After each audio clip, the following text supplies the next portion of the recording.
Donc, si tu as grandi dans une famille où les gens adorent les statues, où les gens adoraient les statues, n'est-ce pas?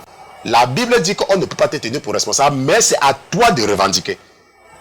Et nous avons également vu que, même quand la Bible dit que ne touche pas à mon nom, et ça c'est dans le psaume 105, si tu ne connais pas le passage, c'est dans le psaume 105, je pense, c'est le psaume 105 verset...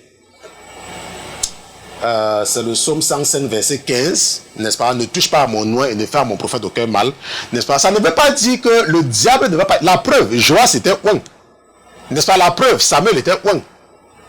Je veux dire Saül, mais on ne l'a pas tué. Bien, on l'a tué, mais la personne qui l'a tué a été tuée.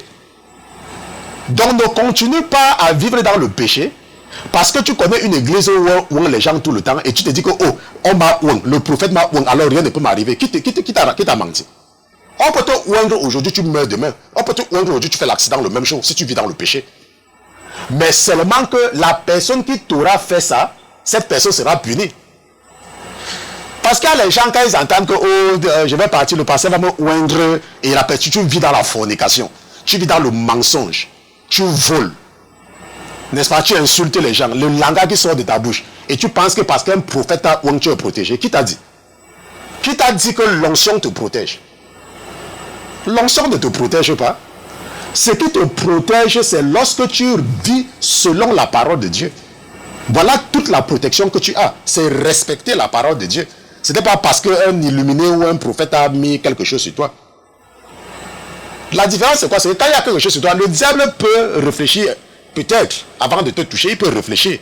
Parce qu'il sait que tu es ouin, donc il peut réfléchir, c'est tout.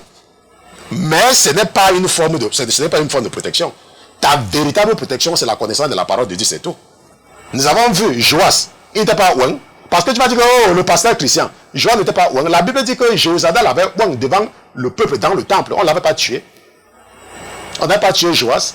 On n'a pas vu que Samuel était parti ouin Saül. Et qu'est-ce qui s'est passé? On n'a pas tué Saül. Et il y a beaucoup de cas comme ça dans la Bible que je peux te montrer. La seule différence, c'est que si tu touches à loin de l'Éternel, alors l'Éternel va te frapper.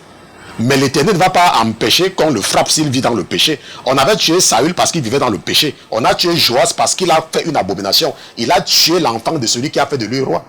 Est-ce qu'on se comprend? Donc il ne faut jamais, n'est-ce pas, vivre dans le péché et permettre au diable de te tromper que parce que quelqu'un a mis l'huile sur toi ou machin truc, tu es protégé. N'est-ce pas? Donc ce soir, nous étions en train de voir que est-ce que tu peux être tenu pour responsable des péchés de tes parents? Nous avons vu non, mais nous avons vu que c'est à toi de revendiquer cela.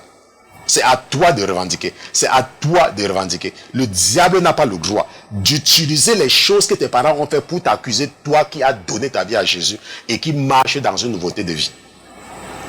Je remercie le Seigneur Jésus-Christ. Nous sommes arrivés au terme de l'étude.